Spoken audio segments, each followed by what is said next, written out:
our DOP, Erin, and the heart and soul of our project, Rajisha Vijay and Dhruv Vikram, please.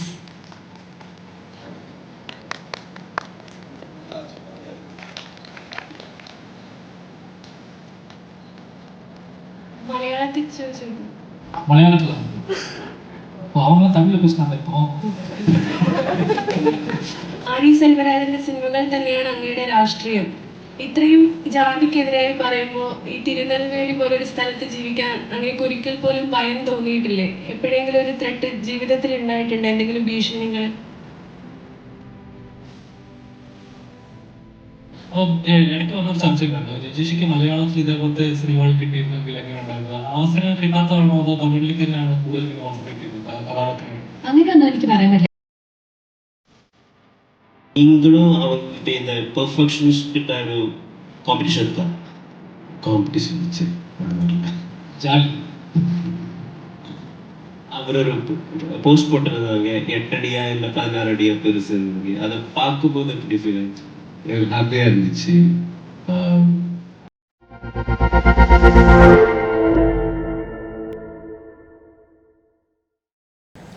Bison ടീമിന് എന്താണ് സംസാരിക്കാനുള്ളതെന്ന് കേൾക്കാനാണ് നിങ്ങൾ എല്ലാവരും കൂടുതൽ ആഗ്രഹിക്കുന്നതെന്ന് അറിയാം. Will start with Mari sir. Sir please. எல்லாருக்கும் வணக்கம். இந்த லைட்டு வந்து ஃபேஸில் அடிக்குது, உங்கள் ஃபேஸஸ் தெரிய மாட்டேங்குது. எனக்கு என்னமோ உங்கள் கேள்விகள் மட்டும் தான் எனக்கு கேட்கணும்னு நினைக்கிறேன். நீங்கள் இடத்துக்குள்ள இருக்கீங்க. ரொம்ப நன்றி. இது என் தாமதமானதுக்கு மன்னிக்கணும். பைசன் ஆல்ரெடி நீங்கள் பார்த்துருப்பீங்கன்னு நினைக்கிறேன். தெரில, நான் நேற்றே எல்லாம் பேசிட்டேன். இன்றைக்கி என்ன கேட்க போகிறீங்கன்னு தெரில. ரெடி, ஸ்டார்ட் பண்ணலாம். Thank you sir. ஒரு ஆர்டர் பற்றி சொல்லியிருந்தாங்க. முதல்ல வந்து வாழை, அதுக்கப்புறம் பரியரும் பெருமாள், அதுக்கு முன்னாடி கர்ணன், பரியரும் பெருமாள். ஸோ பைசன் அந்த ஆர்டரில் சார் வரும். நீங்கள் ஆர்டர் சொல்லுங்கள் ஃபஸ்ட்டு. எனக்கு நீங்கள் எல்லாம் பார்த்தீங்களா? நீங்கள் ஆர்டர் சொல்லுங்களேன். சும்மா மாமன்னருக்கு முன்னாடி வச்சுக்கோங்க. அதான் அது என்ன சொல்கிறது, நான் மட்டுமே ஆர்டர் பண்ண முடியாது, பார்வையாளர்களும் அதை ஆர்டர் பண்ணால் ரொம்ப சந்தோஷமாக இருக்கும். பைசன் நீங்கள் சொன்ன மாதிரி மாமன்னருக்கு முன்னாடியும் வரலாம், வாழை கர்ணனுக்கு பின்னாடியும் வரல, மாமன்னருக்கு முன்னாடினா கர்ணனுக்கு பின்னாடியும் வரலாம், வாழைக்கு பின்னாடியும் வரலாம் பைசன். ஓகேங்களா? பட் ஆனால் கர்ணனுக்கு பின்னாடி வரதான் நல்லதுன்னு நினைக்கிறேன் நான். Thank you sir. One more sir. Okay sir, இந்த மூவியில் கிட்ட எதுக்கு சார் அந்த மீல் கம்ப்ளீட் பண்ண விட மாட்டீங்க? இது சாப்பிடும்போது ரொம்ப ரசிச்சு சாப்பிட்றாங்க, ஆனால் அவங்க அந்த மீல் வந்து கம்ப்ளீட் பண்ண முடியல ஒரு சிச்சுவேஷனில். இது சாப்பாடு கண்டினியூ பண்ண முடியலையா? கட் பண்ணிட்டோமா சார்? இந்த ஷார்ட் எல்லாத்தையும் கட் பண்ணிட்டோம். எதுக்கு சார்? ஏதாவது காரணம் இருக்கா? ஓகே, இந்த மாதிரி ப்ரெஸ் மீட்டில் தான் இந்த மாதிரியான ஒரு மாதிரி ஆச்சரியமான கேள்விகள் எதிர்கொள்ள முடியும். ரொம்ப கேட்டது தெரியல, நான் திரும்பி போய் பார்க்கணும். இந்த படம் வந்து நான் ஃபஸ்ட் எடிட்டில் வந்து 3:20, அதாவது 3:20 இருந்துச்சு இந்த படம்.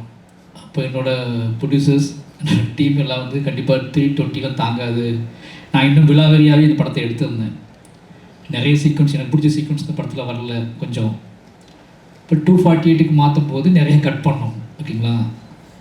ஒருவேளை அப்படி கட் பண்ணப்பட்டது தான் அது, ஆனால் அது உங்களுக்கு வேறு மாதிரி மீனிங் கொடுத்துச்சுன்னா அது அந்த கதையோட போக்கும், என்னோட மனிதர்கள் பற்றியான உங்களோட புரிதல், நான் காட்டுற மனிதர்கள் செய்யக்கூடிய செயல்களில் நிச்சயமாக வேறு ஒரு ப்ராசஸ் இருக்கும், நீங்கள் நம்புறீங்கல்ல, அது அப்படி இருக்க வாய்ப்பு இருக்குது. நான் இன்னொரு போய் பார்க்கணும். இப்படி சொன்னதுக்கப்புறம் இந்த பாயிண்ட் ஆஃப் வியூ நான் அந்த கட்டை பார்க்கல. அதை பார்த்தேன் அப்படின்னா நான் கண்டிப்பாக நான் உங்களுக்கு கண்டுபிடிச்சி அடுத்த ப்ரெஸ் மீட்டில் ஏதாவது உங்கள் பேர் சொல்லிக்கோங்க, நான் கரெக்டாக சொல்கிறேன் ஆன்சர். எனக்கு கண்டிப்பாக ஆன்சர் தெரில, அது எப்படி கட் பண்ணப்பட்டுன்னு எனக்கு தெரில. ஏன்னா மாண்டேஜஸாக மட்டும் தான் இது பண்ணிக்கிறது, மாண்டேஜஸ் தான் ஃபுல்லாகவே இருக்கும். 3 டைம்ஸ் சாப்பிட்டாங்க, அது பண்ண முடியல, ஏதாவது ஒரு விஷயம் நடக்குவாங்க. மனத்தி கணேசன் என்கிட்ட சொன்னது என்ன அப்படின்னா, அவர் வந்து என்கிட்ட ஒரு டைம் சொல்லியிருக்காரு, அவருக்கு வந்து சாப்பாடு வந்து ரொம்ப, ஏன்னா சாப்பாடு தான் அவரோட பெரிய சத்து, எங்கெல்லாம் யார் கூப்பிட்டாலும் நிறைய சாப்பிடுவான்னு சொல்லுவார் என்கிட்ட. அப்போ நான்வெஜ்ஜில் அவ்வளோ கிடைக்காது, அதனால் வந்து வீட்டில் கோழி பக்கத்து வீட்டு கோழிலாம் இருந்துச்சுன்னா திருகி போட்டுட்டு அது செத்துருச்சுன்னு சொல்லி அதை அடித்து சாப்பிட்ற பழக்கம்லாம் அப்படி இருந்துச்சுன்னு சொல்லுவார். ஆனால் என்ன பிரச்சனைனா அவர் சாப்பிட்டுட்டு இருக்கும்போதே ஏதாவது கூப்பிட்டுருவாங்க, நான் கிளம்பிடுவேன் அப்படிலாம் சொல்லியிருக்காரு என்கிட்ட. பட் இந்த இஷ்யூ வந்து அப்படி பண்ணதில்லை. இந்த கதையோட போக்கிலேயே கிட்டான்கிட்ட வந்து ஒரு ஒரு முடிவு அவனால் சூஸ் பண்ண முடியாத, அவனால் நினச்சதை ஒன்று கம்ப்ளீட் பண்ண முடியாத ஒரு சூழல் இருந்துக்கிட்டே இருக்கும். ஒரு சூழல் இருந்துக்கிட்டே இருக்கும் கதையின் போக்கில். அது எல்லாமே அந்த டைமில் நடக்கக்கூடியதாகவே இருந்துச்சு எனக்கு. நான் பிளான் பண்ணி பண்ணது இந்த கந்தசாமியை அட்டாக் பண்ண வருவாங்கல்ல, அங்கே மட்டும்தான் அவன் சாப்பிட்டுட்டு இருக்கும்போதே அந்த பாதியில் நிற்கணும் அப்படின்னு சொல்லி அந்த சீன் பண்ணது. மற்ற எல்லாத்துலேயும் அது தானாக அமைஞ்சிருக்குன்னு நினைக்கிறேன். நான் செக் பண்ணி பார்க்குறேன். தேங்க்யூ. கேளுங்க സാർ இந்த മൂവിക്കുള്ള ധ്രുവ് വേണം അല്ല ധ്രുവ് ഇത് നടിക്കണമെന്ന് തോന്നുന്നത് இந்த സിറ്റുവേഷൻ ഇപ്പോൾ ഐ മീൻ இந்த கேரக்டருக்கு ധ്രുവ് மட்டும் தான் வேணும்னு தோணுது. த்ருவ் வேணும்னு இந்த ஸ்கிரிப்ட் இல்லை. நல்லா சினிமா பேஷனாக எடுத்துக்கிட்டு முழுசாக என்னை நம்பி என் கூடவே ட்ராவல் பண்ணக்கூடிய ஒரு ஆர்டிஸ்ட் தேவை எனக்கு. இந்த ஸ்கிரிப்ட் பண்ணால் அப்படி ஒரு ஆர்டிஸ்ட் தேவை. அவங்க வந்து சினிமாவுக்கு இவ்வளோ போதும், ஒரு சினிமாவுக்காக இவ்வளோ பண்ணுமா, 2.5 மணி நேரம் படம் பார்க்க போகிறாங்க, நம்ம பார்க்குற படங்கள்ல எல்லோரும் கஷ்டப்பட்ட படம் நடிக்கிறாங்க, அது பயங்கரமாக ஓடுது, கொண்டாடுறாங்க, நம்ம மட்டும் ஏன் உழைக்கணும் அப்படின்னு நினைக்காத ஒரு ஹீரோ இருந்தால் பெட்டர்னு நினச்சேன் நான். அப்படியான ஹீரோ யார் இருக்கான்னு பார்த்து தேடிட்டு இருக்கும்போது த்ருவ் வந்து அப்போது த்ருவுக்கு ஒரு பெரிய என்ன சொல்கிறது, சினிமாவில் வேற ஒன்றா வெளிப்படணும், வேற ஒரு பெரிய விஷயத்தை அடையணும் அப்படிங்கிற வெறியில் ஆசைலாம் இருந்துச்சு. அப்போ என் மேலே பெரிய நம்பிக்கை இருந்துச்சு. அப்போ நான் ஒரே ஒரு கண்டிஷன் தான் போட்டேன், இந்த படம் ப்ராசஸ் அப்படிங்கிறது ஒரு சாதாரண ப்ராசஸாக இருக்காது, மிகப்பெரிய உழைப்பு போட வேண்டியிருக்கும், நீங்கள் இது வரைக்கும் வாழ்ந்த வாழ்க்கைக்கு இது ஆப்போசிட்டான ஒரு வாழ்க்கையாக இருக்கும். அப்போது இது இடையில கூட கன்ஃபியூஸ் ஆகி இவ்வளோ வேலை பார்க்கணுமா, இவ்வளோ கஷ்டப்படணுமா அப்படின்னு தோணும், பாதியில் போயிடலான்னு கூட தோணும். அது எப்பவுமே முடிவு பண்ணிக்கோங்க. இதெல்லாம் மீறி தான் நம்ம படத்தை பண்ணணும். படம் பண்ணிட்டு இருக்கும்போதே என் மேலே உங்களுக்கு வெறுப்பு வரலாம், உங்கள் மேலே எனக்கு வெறுப்பு வரலாம். ஏன் அப்படின்னா எனக்கு இன்னும் பத்தாதுன்னு தோணும், உங்களுக்கு இதுவே பத்தாதான்னு தோணும். இப்படி நிறைய விஷயங்கள் இருக்குல்ல, இது எல்லா கிளாரிட்டியும் கொடுத்துட்டு தான் நம்ம ஷூட் பண்ணோம். ஏன்னா ஒரு 2 இயர்ஸ் ப்ராசஸ். நான் மாமன்னன் போயிட்டேன், இந்த கதையை சொல்லிட்டு நான் வந்து மாமன்னன் போயிட்டேன், வாழை போயிட்டேன். மாமன்னன் வாழையெல்லாம் முடிச்சுட்டு வர்ற வரைக்கும் அந்த படத்துக்காக வெயிட் பண்ணாப்புல. அப்போ அந்த ப்ராசஸ், அந்த வெயிட்டிங் ப்ராசஸில் தான் ஓகே திருவாழ முடியும் அப்படின்னு நம்பிக்கை வந்து நம்ம ஸ்டார்ட் பண்ணோம். அதுக்கப்புறமும் அவர் நான் யோசிச்சுக்கிட்டே தான் இருந்தேன், கஷ்டப்படுவாரோ போயிடுவாரோ அப்படின்னு நினச்சி. பட் ஆனால் ஒரு விடாப்பிடியான நம்பிக்கையோட இந்த படத்துல ஜாயின் பண்ணிட்டாரு. மெயினாக அவர் ஒரு பேஷன் தான். சினிமாவுக்காக என்ன வேணாலும் பண்ணணும், அந்த சினிமாவை நியாயமாக, அந்த கதை என்ன கேட்குதோ அதை நியாயமான முறையில் கொடுத்து ஆடியன்ஸை அந்த சினிமா என்ன எக்ஸ்பீரியன்ஸ் கடத்த முயற்சி பண்ணுதோ அந்த எக்ஸ்பீரியன்ஸை நம்ம ஆர்டிஸ்ட்டாக நாம் கடத்துறதுக்கு முயற்சி பண்ணணும். அதுக்கு நம்ம எவ்வளோ ஒத்துழைக்க முடியுமோ அவ்வளோ ஒத்துழைக்கணும்னு அவர் நம்பினதுனால தான் இந்த படம் சாத்தியமாச்சு. Thank you sir. Sir apart from your other feelings, இந்த படத்தில் வந்து பொலிட்டிக்ஸ் இருக்குது, ஆனால் அது இன்டைரக்டாக சொல்லன மாதிரி தெரிஞ்சு, அது மாத்திரம் இல்லாமல் கொஞ்சம் மாசி சீன்ஸும் இருந்து இந்த படத்தில் மாசி சீன்ஸ் மாஸ் சீன்ஸா? Okay. So is that intentional ஒரு அது அப்படி வேணும்னு முடிவெடுத்துட்டு செய்ததானோ அந்த மாஸ் சீன்ஸா? மொத்தம் அந்த பொலிட்டிக்ஸும் இன்டைரக்டாக சொல்கிறது இல்லை, அப்படி இல்லை. அந்த மாதிரி ஒரு வாழ்க்கை முறை இருக்குல்லங்க. எதுக்கு பின்னாடி இளைஞர்கள் போகிறாங்க, எதை ரொம்ப நம்புகிறாங்க, எதை பார்த்து நம்ம கூஸ் பம்ப்ஸ் ஆகும். அப்போ என்னோட கூஸ் பம்ப்ஸ் அப்படிங்கிறது கிட்டான் கடைசியாக உச்சத்துக்கு போகான்ல, அந்த கூஸ் பம்ப்ஸ் தான் ஒரு உச்சம். நிறைய நம்மளை ஈர்க்கக்கூடிய, நம்மளை திசை திருப்பக்கூடிய, நம்மளை வந்து என்ன சொல்கிறது, இளைஞர்களை திசை திருப்பக்கூடிய நிறைய செயல்கள் நடந்துக்கிட்டே இருக்கும். பட் எது நிலையானது, எது நேர்மையானது, எது வந்து எல்லாராலையும் கொண்டாடப்படக்கூடியது, எல்லாராலையும் ஏற்றுக்கொள்ளப்படக்கூடியது கூஸ் பம்ப்ஸ் அப்படின்னு நம்ம பார்க்கும்போது அந்த கூஸ் பம்ப்ஸ் தான் ஃபைனல் கூஸ் பம்ப்ஸ். கடைசியாக கிட்டான் போய் ஜெயிக்கிறது இருக்குல்ல அது. அப்போ இதெல்லாம் பார்த்துட்டு அதை பார்க்கும்போது எது உனக்கு வேணும்னு முடிவு பண்ணிக்கோன்னு சொல்கிறது இருக்குல்ல, அது எனக்கு அப்படி பண்ணு தோணுச்சு. அதனால் அந்த ஏன்னா கபடி அப்படிங்கிறது வந்து ஒரு பெரிய உடல் வீரம் சார்ந்து, உடல் சார்ந்து, திறன் சார்ந்து, உழைப்பு சார்ந்து ஒரு விளையாட்டு. அதை இயக்கும்போது அவனுக்கு தன்னாலேயே ஒரு ஹீரோயிசம் ஃபார்ம் ஆகிடும். அது எங்கிட்ட வேணாலும் கூட்டிகிட்டு போயிடும். அந்த ஹீரோயிசம், அந்த பில்டப் இருக்குல்ல, அது இப்படி கூட்டிகிட்டு போகும், அப்படியே கூட்டிகிட்டு போகும். எங்கிட்ட போகாமல் நேராக நீ போய் உன்னுடைய இலக்கை அச்சீவ் பண்ணுறது இருக்குல்ல, அந்த கூஸ் பம்ப்ஸ் பெருசு. அதை கிரியேட் பண்ண தான் ட்ரை பண்ணோம்.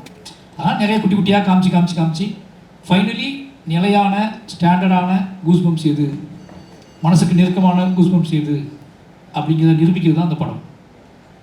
சார், മലയാളത്തിൽ ചോദിച്ചോട്ടെ. மலையாளத்தில் அவங்களாம் தமிழில் பேசுனாங்க இப்போ. சாரி எனக்கு அவங்க பேசுறது மலையாளமாக தான் தெரிஞ்சு. ഓക്കെ. മാരി സെൽവരാജിന്റെ സിനിമകൾ തന്നെയാണ് അങ്ങയുടെ രാഷ്ട്രീയം. ഇത്രയും ജാതിക്കെതിരായി പറയുമ്പോൾ ഈ തിരുനെൽവേലി പോലൊരു സ്ഥലത്ത് ജീവിക്കാൻ അങ്ങേക്ക് ഒരിക്കൽ പോലും ഭയം തോന്നിയിട്ടില്ലേ? എപ്പോഴെങ്കിലും ഒരു ത്രെട്ട് ജീവിതത്തിൽ ഉണ്ടായിട്ടുണ്ട്, എന്തെങ്കിലും ഭീഷണികൾ? இல்லை, அந்த மாதிரியான த்ரெட் இருந்துச்சுன்னா நான் எதிர்கொள்கிறேன். அது வெளிப்படையான த்ரெட் இருந்துச்சுன்னா நம்ம வந்து அதுக்கு நான் பயப்பட போகிறது கிடையாது. அதுக்கு நம்ம வந்து என்னுடைய எந்த படமும் நான் பயப்பட மாட்டேன். பட் உளவியெல்லாம் அவங்களுக்கு சேஞ்ச் பண்ண நெரேட்டிவ் செட் பண்ண ட்ரை பண்ணுவாங்க. என்ன நெரேட்டிவ்னா, பெரும்பான்மையான மக்கள் இந்திய சமூகத்தில், தமிழ் சமூகத்தில் அல்லது எல்லா சமூகத்துலேயுமே பெரும்பான்மையான மக்கள் ஒரு ஃபார்வர்டான திங்கை வந்து, ஒரு ஃபார்வர்டான விஷயங்களை வந்து ஒத்துக்குவாங்க. ஆனால் இன்னொரு நெரேட்டிவ் செட் பண்ண ட்ரை பண்ணுவாங்க. கம்மியான மக்கள் வந்து இந்த படத்தை வந்து அவாய்ட் பண்ணுறாங்க, இந்த படம் வந்து இப்படி செட் பண்ணுது அப்படின்னு அந்த நெரேட்டிவ் இருக்குல்ல, அதை மீடியா ஃபோக்கஸ் பண்ணுவாங்க. ஆப்போசிட் நெரேட்டிவை வந்து மீடியா ஃபோக்கஸ் பண்ணும்போது ரொம்ப அப்பவும் மன உளைச்சலாக ஆகும். அதாவது இவ்வளோ பேர் கொண்டாடுறாங்க, அதை பற்றி அந்த ஷேரிங்கை பற்றி மீடியாஸ் பேசினா அதை பற்றி நம்ம நல்லா பேசலாமேன்னு தோணும். நமக்கு ஒரு ரொம்ப எமோஷ்னலாக இருக்கும்.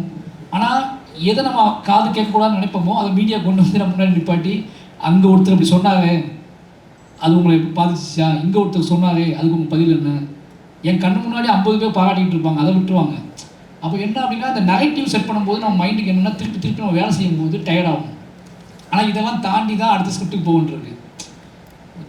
நீ அடுத்த ஸ்கிரிப்டு வலுவோட பவரோட நான் அடுத்த ஸ்கிரிப்டுக்கு போக முடியாமல் பண்ணுறதுக்கான ஒரு நெகட்டிவ் செட் பண்ண ட்ரை பண்ணிகிட்டே இருப்பேன். ஒவ்வொரு படத்துக்குமே பரியேறும் பெருமாள், கர்ணன், மாமன்னன், வாழை, இது ஒவ்வொரு படம் சக்ஸஸ் ஆகிடும். ஆனால் நான் அடுத்த படத்துக்கு போகிறதுக்கு முன்னாடி என்னோடய மூளையை வந்து டிஸ்டர்ப் பண்ணுவாங்க. நீ அடுத்த படம் பார்த்து எடு, ஐயோ நீ இதை வந்து அது என் ஃபேமிலி, என்னோடய ஃப்ரெண்ட்ஸு, இவங்க எல்லாருமே என்ன சொல்கிற மாதிரியான ஒரு நெகட்டிவாக மாறும். அது அடுத்த படம் மாதிரி ரிலாக்ஸாக பண்ணேன், இவ்வளோ கான்ட்ரவர்சி வேணுமா, இவ்வளோ விஷயம் வேணுமா, எல்லோரும் ஜாலியாக இருக்காங்கல்ல, ஜாலியாக படம் பண்ணேன், இது பண்ணேன். பட் நான் என்னோடய ஆன்மா, என்னோடய ஆத்மா என்ன விரும்புதோ, என்னோடய ஹார்ட் எதை நோக்கி பயணிக்குதோ, நான் எதை வந்து என்ன செஞ்சால் எந்த மாதிரியான ஸ்கிரிப்ட் எழுதும்போது நான் பயங்கர பவர்ஃபுல்லாக ஒரு ஹியூமனாக நான் முழுமை அடைகிறனோ அதைத்தான் நான் செய்ய முடியும். ஆனால் என்ன பண்ணுவாங்கன்னா, வேற ஒரு நெரேட்டிவ்க்கு என்னை தள்ள ட்ரை பண்ணுவாங்க. இதை பண்ணு, அது பண்ணு, எல்லாரும் ஹாப்பியாக இருக்காங்க, பட் நீ மட்டும் ஒரு படம் ரிலீஸ் ஆனவுடனே இப்போ ப்ரெஷராகவே இருக்க, டென்ஷனாகவே இருக்க அப்படின்னு சொல்லி அந்த நெரேட்டிவ் உளவியலாக தாக்கும். அந்த நெரேட்டிவ் வந்து வெளியே வர்றதுக்கு ஏதாவது நம்ம சந்திக்கிற மனிதர்கள், யாருன்னே தெரியாத சாமானிய மனிதர்கள் நம்ம கையை பிடிச்சிக்கிட்டு கண்ணீர் சிந்தும்போது இந்த நெரேட்டிவ்லாம் போய் அடுத்த படம் இன்னும் பவர்ஃபுல்லாக போகிறதுக்கு அந்த முத்தங்களும் அந்த அன்பும் அந்த பாராட்டுகளும் ஞாபகத்துக்கு வந்து அடுத்த படம் இன்னும் வீரியமாக நான் பண்ண ஆரம்பிச்சிருவேன். இதுதான் நடக்கும். இவ்வளோ தைரியம் எங்கே இருந்து வந்தேன்? இவ்வளோ தைரியம் எங்கேருந்து வந்துச்சு கேட்குறீங்களா? அது எங்கேருந்து வந்திருக்கும்? ஊரில் இருந்து பார்த்த விழுந்த அடிகள், வாங்கின அடிகள், இதுக்கு மேலே இழக்கிறதுக்கு ஒன்றும் இல்லை அப்படிங்கிற மாதிரி கூட தோணும். ஏன்னா நம்ம வாழ்ந்த வாழ்க்கைக்கு இப்போ நம்ம வாழ்கிற வாழ்க்கை யாருமே மாரி செல்வராஜ்னு ஒருத்தன் வாழ்கிறான்னு தெரியறதுக்கு, மாரி செல்வராஜ்னு ஒருத்தன் வாழ்ந்துக்கிட்டு இருக்கான்னு இந்த சமூகத்துக்கு தெரியறதுக்கு முன்னாடியே நான் ஃபைட் பண்ணியிருக்கேன். இன்றைக்கி இந்தியாவில் ஒருத்தர் நிறைய பேத்துக்கு மாரி செல்வராஜ்னு ஒருத்தன் வாழ்ந்துட்டு இருக்கான்னு தெரியும். அப்போ இவ்வளோ மக்கள் என்னை நேசிக்கும் போது நான் ஏன் பயப்பட போகிறேன்? அதனால் இப்போ இன்னும் ஸ்ட்ராங்காக மாறிட்டேன். அவ்வளோதான். Thank you sir. ഒരു ക്വസ്റ്റ്യൻ കൂടി. சொல்லுங்கள். മലയാളികളാണ് എല്ലാ സിനിമയിലും, മലയാളി നടന്മാരാണ് എല്ലാ സിനിമയിലും മെയിൻ റോളുകൾ ചെയ്യുന്നത്. ഇപ്പം മാമനിലാകട്ടെ, നമ്മുടെ ബൈസണിൽ വന്നാലും എന്തുകൊണ്ടാണ് മലയാളികളോട് ഇത്രയും അൻപ് പാസം ഉള്ളത്? അതുമാത്രമല്ല, വേറൊരു ചർച്ച ഇപ്പോൾ നടക്കുന്നുണ്ട്, ഡിസ്കഷൻ. തമിഴിൽ സിനിമ ചെയ്യുമ്പോൾ തമിഴ് നടിമാർക്ക് പ്രാധാന്യം കൊടുക്കുന്നില്ല. മലയാളത്തിൽ നിന്നോ തെലുങ്കിൽ നിന്നോ ഹിന്ദിയിൽ നിന്നോ അതർ ലാംഗ്വേജിൽ നിന്നാണ് കാസ്റ്റ് ചെയ്യുന്നത് ആക്ട്രസിനെ. അപ്പോൾ അതിനെ രണ്ടിനെ കുറിച്ച് സാറിനൊന്ന് പറയാൻ പറ്റുമോ? மலையாளிகள் ஃபஸ்ட்டு கேள்வி, மலையாள நடிகர்கள் மீது அன்பு, இவ்வளோ அன்பு இருக்குன்னு கேட்குறீங்களா? படைக்க வாய்ப்பு இருக்குன்னு கேட்குறீங்களா? எனக்கு என்ன சொல்கிறது, இப்போ இதெல்லாம் இப்போ படம் முடிஞ்சதுக்கப்புறம் தான். அதுக்கு முன்னாடி அவங்க மலையாளத்துலேருந்து வராங்களான்னு எனக்கு தெரியாது. ஓகேவா? நான் ஒரு படம் இப்போ வந்து நான் பரியேறும் பெருமாள் பண்ணும்போது அது ப்ராசஸே வந்து நான் தேடி நடந்த ப்ராசஸ் இல்லை. ஒரு சின்ன படம், பட்ஜெட் படம், அந்த படத்துக்குள்ளே யாரெல்லாம் இருந்தால் பெட்டராக இருக்குன்னு சொல்லி ப்ரொடக்ஷன் சைட்லேருந்து பேசும்போது அப்போ ஆனந்தி கொஞ்சம் அவங்க எஸ்டாப்ளிஷ்ட் ஸ்டார் ஆகிட்டாங்க. அப்போ அந்த மாதிரி ஒரு ஆள் வேணும் தான் நாங்கள் வந்து ட்ரை பண்ணுறோம். நிஜமாகவே சொன்னால் கதையை கடத்துவதற்கு எஸ்டாப்ளிஷான சில முகங்கள் தேவை அப்படிங்கிறது. எல்லாத்தையும் நானே சுமந்துட்டு அலைய முடியாது. கொஞ்சம் ஷேர் பண்ணுறதுக்கு கொஞ்சம் ஆட்கள் வேணும் அப்படிங்கிறதுக்காக ஆனந்தி உள்ளே வந்தாங்க. அப்போ அவங்க என்னென்னு எனக்கு தெரியும், நான் ஆனந்தி ரொம்ப நாள் தமிழ் பொண்ணு நினச்சிட்டு இருந்தேன், ஆனந்தின்னு பேர், ஓகேங்களா. அப்போது நான் பார்த்து அவங்க தமிழ் நல்லா பேசினாங்க, என் ஃபோனில் தமிழில் தான் பேசினாங்க. அப்புறம் தான் தெரிஞ்சேன் எனக்கு வந்து ஹைதராபாத் அப்படின்னு சொல்லி. இப்போ 2வது படத்துக்கு நான் கர்ணன் பண்ண போகும்போது நான் நிறைய பேர் தேடணும், நிறைய விஷயம் தேடணும். அப்போ நான் ஜூன் ட்ரெய்லர் எதேச்சியாக பார்த்தேன். எனக்கு அந்த மாதிரி ஒரு ஒரு ஒரு முகம் தேவைப்பட்டுச்சு. அப்போ இன்னொன்று, திருநெல்வேலி எனக்கு சொந்த ஊர் அப்படிங்கிறனால திருநெல்வேலிக்கும் கேரளாவுக்கும் நான் அடிக்கடி ஒரே முகசாயல் இருக்குதான் நான் நம்புவேன். இது ஒரு விஷயம். அப்போ ஆக்டிங் ப்ராசஸில் வந்து நமக்கு வந்து எப்போவுமே வந்து நான் நிறைய பேரை எங்கள் கிராமத்து மக்கள் நிறைய பேர் நடிக்கிறாங்க. அதுக்குள்ளே ஆட் பண்ணுறதுக்கு ப்ரொடக்ஷன் சைடில் வந்து வேல்யூஸ் க்ரியேட் பண்ணுறதுக்கு நம்ம ஒன்று செட் பண்ணுறோம். அப்படி தான் அவங்க உள்ளே வராங்க. அதே மாதிரி தான் கிடாரி நிக்கிலா மேல் வந்து நான் வந்து கிடாரின்னு ஒரு படம் பார்க்குறேன். அந்த படத்தில் எனக்கு அவங்க திருநெல்வேலி படம் அது, அவங்க திருநெல்வேலி சார்ந்த, அதாவது தென் மாவட்டம் சவுத் தமிழ்நாடு சார்ந்த ஒரு படம். அதில் அப்படியே ஆப்டாக இருந்தாங்க. அப்போ இவங்க கூட ஒரு படம் ஒர்க் பண்ணலாம் அப்படின்னு தோணுச்சு எனக்கு. இவங்களோட பெர்ஃபார்மன்ஸ் பிடிச்சி தான் ஆர்ட் ஃபார்மை நான் வேலை செய்கிறேன், ஓகேங்களா. நான் வந்து முழுக்க நீங்கள் எல்லா கேள்வியும் என்கிட்டே கேட்கக்கூடாது. நான் ஒரு ஆர்ட் ஃபார்மில் வேலை செய்கிறேன். நான் நிறைய உலக சினிமா பார்க்குறேன், நிறைய இந்தியன் சினிமா பார்க்குறேன், நிறைய நாவல்கள் படிக்கிறேன். அதில் தென்படக்கூடிய முகங்கள் வந்து அவங்க கூட சேர்ந்து வேலை செய்யணும்னு ஆசைப்பட்றேன். அப்போ பொதுவாக இது யாரை வேணாலும் இருக்கலாம், இவங்க கூட தான் வேலை செய்யணும்லாம் இல்லை. நம்ம பார்க்குற படங்கள் வழியாக இப்போ பசுபதி சார் இருக்காரு. பசுபதி சார் நான் வந்து தமிழர்களுக்காக சூஸ் பண்ணல, நான் பார்த்த படங்களில் பிரமிப்பு ஏற்படுத்தியிருந்தார் எனக்கு. நான் பார்த்த படங்கள் இந்த படம் வந்து இவர் பண்ணால் இந்த கதையை இவர் பண்ணால் தான் பெட்டராக இருக்கும்னு நினச்சேன் நான். அதேமாதிரி ஃபகத் பாஸில் வந்து நான் மலையாளிக்காக சூஸ் பண்ணல, ரத்னவேல் கேரக்டருக்கு. அந்த ரத்னவேல் கேரக்டருக்கு பக்கா தமிழர் போட்டுக்கலாமே நிறைய பேர் சொன்னாங்க, பக்கா தமிழராக ஒருத்தர் போட்டுக்கலாமே நிறைய பேர் என்ன சொன்னாங்க. ஆனால் எனக்கு அந்த ஃபகத் பாஸில் நான் பார்த்து இந்த கேரக்டர் இவர் தான் பண்ணணும்னு தோணுச்சு எனக்கு. இப்படி நான் பார்க்குற முகங்கள் எனக்கு தாக்கத்தை ஏற்படுத்துதில்ல. அப்படி தான் சூஸ் பண்ணேன். ஹீரோயின் அப்படிலாம் சூஸ் பண்ணேன் நான். இவங்க தான் வேணும், அவங்க தான் வேணும்னு சொல்லலை. ஏதாவது ஒரு படத்தில் நான் பார்த்துருப்பேன், அவங்க எனக்கு தாக்கத்தை ஏற்படுத்தியிருப்பாங்க. எப்படி நான் என்னோடய படங்கள் பார்த்து என்னோட நடிகர்களுக்கு வந்து மாரி செல்வராஜ் படத்தை நடிக்கணும்னு ஆசை வருதோ, அதே மாதிரி ஆக்டர்ஸ் படங்களை பார்த்து இவங்க கூட ஒரு படம் ஒர்க் பண்ணால் நல்லா இருக்குமே நமக்கு தோணுது. இது ரொம்ப மியூச்சுவலான ஒரு பாயிண்ட் ஆஃப் வியூ தான் இது. அதுக்குள்ளே நீங்கள் அதுக்கப்புறம் யோசிக்கும் போது, ஒரு லாங் ப்ராசஸ் யோசிக்கும் போது, இவங்க தானே இருக்காங்க, இவங்களாம் இல்லைன்னு நீங்கள் கேட்கும்போது அது புரியுது எனக்கு. இப்போ புரியுது எனக்கு, பட் தெரியல. ஆனால் ஆர்ட் ஃபார்மில் இயங்கும்போது உங்களோட ஆர்ட் ஃபார்மை ஸ்ட்ராங்காக மாற்றுறதுக்கு யார் பயன்படுறாங்களோ அவங்க எப்படியாவது அவங்கள நான் வந்து பேசி புரிய வச்சு, அது அவங்க வெளிநாட்டில் கூட இருக்கலாம், ஒரு இங்கிலீஷ் நடிகராக கூட இருக்கலாம், நம்ம கூட்டிகிட்டு வந்து இவங்க வந்தால் நல்லா இருக்குன்னு தோணுச்சுன்னா போய் ட்ரை பண்ணி பார்க்குறது தான். இப்போ மாமன்னன் வடிவேல் சார் வந்து பயங்கர காமெடி கூட தான் பண்ணிகிட்ருக்காரு.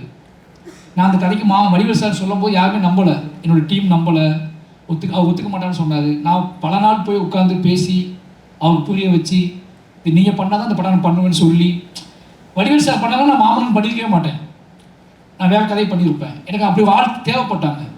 அப்படி ஒரு நடிகர்கள் எல்லாருமே ஏதோ ஒரு தாக்கத்தை ஏற்படுத்தினவங்க தான். அவங்க யார் என்னன்னு எனக்கு தெரியாது, ஓகேங்களா. எனக்கு எல்லாமே ஹியூமன், அவங்க எங்கே இருந்தாலும் சரி அவங்க நடிக்க வைப்பேன். இன்னும் நீங்கள் சொல்கிற மாதிரி நடிகர்கள் இல்லாமல் தமிழ் முகங்கள் நடிக்க வைக்கணும் அப்படின்னு ஆசைப்பட்டேன் அப்படின்னா நான் ட்ரை பண்ணிகிட்டே இருப்பேன். என்னையால் நான் பணம் போட்டு நான் ஓன் ப்ராசஸ் பண்ணும்போது ரொம்ப ரியலான சில விஷயங்கள் பண்ணணும்னு ஆசை. நிறைய திறமையான நடிகர்களை கொண்டு வர முடியுமான்னு கேட்டால் கொண்டு வர ட்ரை பண்ணுவேன், முயற்சி பண்ணுவேன். இன்னும் வருங்காலத்தில் வாய்ப்பு கிடைக்காம இருக்க நிறைய பேர் உள்ளே கொண்டு வந்து முயற்சி பண்ணுவேன். தேங்க்யூ. രജിഷ, ഹായ്. ഇവിടെ ഹായ്. രജിഷ, ചില കഥാപാത്രങ്ങൾ നമ്മളെ തേടി വരും, ചില കഥാപാത്രങ്ങൾ നമ്മൾ തേടി പോകണം. ഇപ്പം മാരിസ്ഫിരാജിന്റെ പടം എന്ന് പറയുമ്പോൾ അതിലെ കഥാപാത്രങ്ങൾക്ക് എല്ലാവരും എത്രത്തോളം ഡെപ്ത് ഉണ്ട്, അല്ലെങ്കിൽ എത്രത്തോളം ഡെപ്തിലേക്ക് അവർ ചെയ്യുക, എന്തായിരിക്കും അവർ പെർഫോമൻസിന്റെ ലെവൽ കാണാൻ എല്ലാവരും എക്സൈറ്റഡ് ആയിരിക്കും. ഇപ്പോൾ രജിഷ ഇതിൽ കാസ്റ്റ് എന്ന് പറയുമ്പോൾ നമ്മൾ ട്രെയിലർ കാണുമ്പോൾ എങ്ങനെയായിരിക്കും വരാൻ ആളുകൾ എക്സൈറ്റഡ് ആയിരുന്നു. തിയേറ്ററിൽ ഗംഭീര പെർഫോമൻസ് ആയിരുന്നു. അപ്പം ഇങ്ങനെ ഒരു ചിത്രത്തിലേക്ക് വരുമ്പോഴേക്കും എന്തൊക്കെ എക്സ്പെക്ടേഷൻ ഉണ്ടായിരുന്നു? First and foremost I feel like നമ്മളെല്ലാവരും സിനിമയെ സ്നേഹിക്കുന്ന ആൾക്കാരാണ്. നമ്മളെല്ലാവരും ഇന്ത്യൻസാണ്, നമ്മളെല്ലാവരും മനുഷ്യരാണ്. നമുക്ക് കേരളം, തമിഴ്നാട്, മലയാളം, തെലുഗു, കന്നഡ, തമിഴ്, ഹിന്ദി എന്നൊന്നുമില്ല.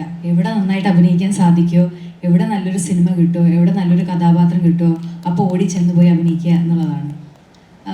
ഞാൻ ഭയങ്കര ഫോർച്ചുനേറ്റ് ആണ്. മാരി സാറിനെ പോലെയുള്ളൊരു വിഷണറി, ഒരു ബ്രില്യൻ ഡയറക്ടർ.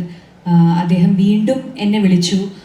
രണ്ടാമത് ആദ്യം ചെയ്തതിനേക്കാൾ കൂടുതൽ ഡെപ്തും ഡിഫറെൻറ്റും ആയിട്ടുള്ളൊരു കഥാപാത്രം എന്നെ ഏൽപ്പിച്ചു എന്ന് പറഞ്ഞത് ഞാൻ ഭയങ്കര ഹാപ്പിയായിരുന്നു. സത്യം പറഞ്ഞാൽ എൻ്റെ ലൈഫിൽ ആദ്യമായിട്ടാണ് ഞാനൊരു നറേഷൻ പോലും ഇല്ലാതെ ഞാൻ ഒരു സിനിമ കമ്മിറ്റ് ചെയ്തത്. എനിക്ക് ബൈസിൻ്റെ കഥ എന്താണെന്നോ എൻ്റെ കഥാപാത്രം എന്താണെന്നോ ഒരു ഐഡിയ ഇല്ലായിരുന്നു. ഷൂട്ടിന് 2 ദിവസം മുന്നെയാണ് കഥ എന്താണ് എന്ന് ഞാൻ അറിയണത്. അപ്പം നമ്മൾ അവിടെ പോയി ഒരു വർക്ക്ഷോപ്പ് അറ്റൻഡ് ചെയ്ത് നമ്മൾ അവിടെ തന്നെ താമസിച്ച് അവിടെയുള്ള ആൾക്കാരുടെ കൂടെ പഴകി. നമ്മളാരും മേക്കപ്പ് ഒന്നും ഇട്ടിട്ടില്ല, ഞാനാണെങ്കിലും ധ്രുവാണെങ്കിലും. ഇപ്പോൾ നമ്മളൊക്കെ അവിടെ പോയി നിന്ന് ആ പണിയൊക്കെ ചെയ്ത്, എന്നാലും നമുക്ക് ഈ മേക്കപ്പ് ഇട്ട് പൊടിയടിച്ച് ക്യാമറയുടെ മുന്നിൽ വന്നെന്ന് അഭിനയിക്കുന്നതല്ല. നമുക്ക് അവിടുത്തെ ബോഡി ലാംഗ്വേജ് വരണമെങ്കിൽ, അവിടുത്തെ എക്സ്പ്രഷൻസ് വരണമെങ്കിൽ ഒക്കെ നമ്മൾ അത്ര എഫേർട്ട് ഇടണമല്ലോ. അപ്പം ഒരു ഭയങ്കര ഡിഫറെൻ്റ് ആയിട്ടുള്ള ഒരു ഫിലിം സ്കൂളാണ്, ഫിലിം മേക്കിംഗ് ആണ് മാരി സാറിൻ്റെ. അപ്പം I have been very fortunate that I got 2 chances with him. And ഇത്തവണ ബൈസൺ വന്നപ്പം രാജി എന്ന് പറയുന്ന കഥാപാത്രം എനിക്ക് തോന്നുന്നു എൻ്റെ ലൈഫിൽ, എൻ്റെ കരിയറിലെ one of the most important ക്യാരക്ടേഴ്സാണ്. കാരണം ഒരുപാട് ഞാൻ ഇതുവരെ ചെയ്യാത്ത ഒരുപാട് ലെയറിങ് ഈ ക്യാരക്ടറിനുണ്ട്. കിട്ടിയതിൽ ഒരുപാട് സന്തോഷമുണ്ട്. എന്നെക്കൊണ്ട് പറ്റുന്നതിൻ്റെ പരമാവധി ഞാൻ ചെയ്തിട്ടുണ്ട്. എനിക്ക് വേണ്ടി ഡബ് ചെയ്ത രവീണയാണ്. I have to thank her also. കാരണം അഭിനയം എന്ന് പറയുമ്പോൾ it's equally a voice also. So thanks to Raveena also. Ratheesh, അതേപോലെ ഇപ്പം ചില കഥാപാത്രങ്ങൾ കാണുമ്പോൾ നമുക്ക് ഫീൽ ചെയ്യും, ഇവർ ഇത്രയും ചെയ്യുമായിരുന്നു, ഇത്രയും പെർഫോം ചെയ്യാനുള്ള സ്പേസ് ഉണ്ടായിരുന്നു എന്ന് തോന്നും. അപ്പോൾ തമിഴ് ചെയ്തിരിക്കുന്ന 2 കഥാപാത്രങ്ങൾ ഗംഭീരമായിട്ട് ചെയ്തിട്ടുണ്ട്. അപ്പം ഇടയ്ക്ക് വന്നൊരു ചർച്ച ഉണ്ടായിരുന്നു, രജീഷിക്ക് മലയാളത്തിൽ ഇതേപോലത്തെ സിനിമകൾ കിട്ടിയിരുന്നെങ്കിൽ എങ്ങനെ ഉണ്ടായിരുന്നത്? അവസരങ്ങൾ കിട്ടാത്തതാണോ അതോ തമിഴിലേക്ക് തന്നെയാണോ കൂടുതൽ കോൺസെൻട്രേറ്റ് ചെയ്യുന്നത് കഥാപാത്രങ്ങൾ? അങ്ങനെയൊന്നും എനിക്ക് പറയാൻ പറ്റില്ല. കാരണം എനിക്ക് ഏറ്റവും നല്ല കുറച്ച് ഓപ്പർച്യൂണിറ്റീസ് കിട്ടിയത് മലയാളത്തിലാണ്.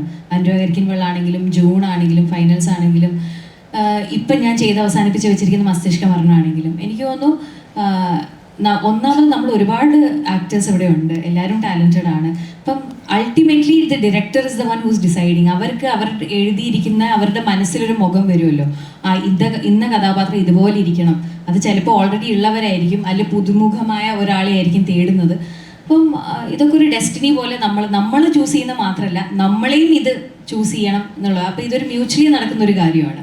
അപ്പം എനിക്ക് തമിഴിലാണ് കൂടുതൽ നല്ല കഥാപാത്രങ്ങൾ കിട്ടിയ, മലയാളത്തിലാണെന്നൊന്നും എനിക്ക് പറയാൻ പറ്റില്ല.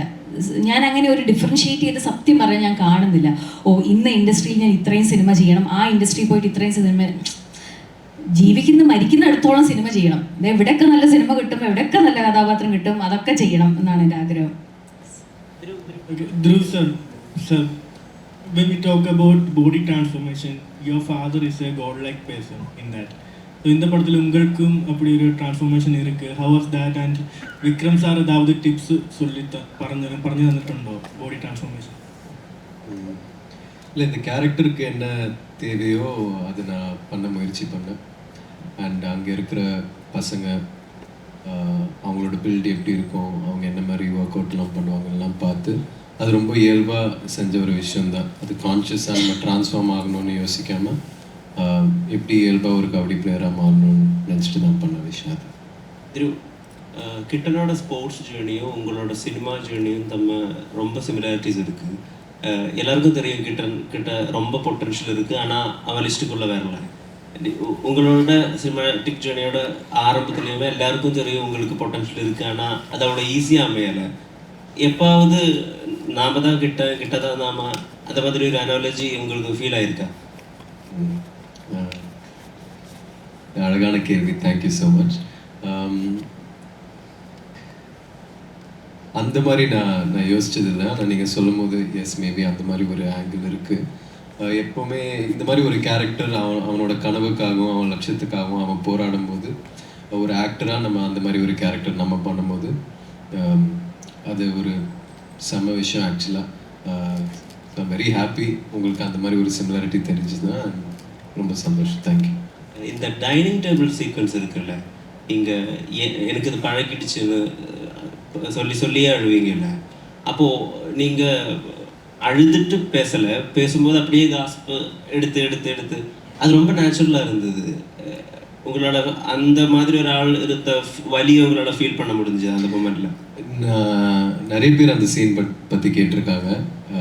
ஆனால் நான் மாரி சார் என்ன பண்ணாரோ நான் ஃபஸ்ட்டு அவர் நிறைய வாட்டி நான் பண்ண சொல்லுவேன். அவர் என்ன பண்ணுறாரோ அதே மாதிரி தான் நான் எக்ஸாக்டாக பண்ண ட்ரை பண்ணுவேன். ஸோ நீங்கள் அங்கே என்ன பார்க்குறீங்களோ அது வந்து என் டைரக்டர் செஞ்சுருக்காரு.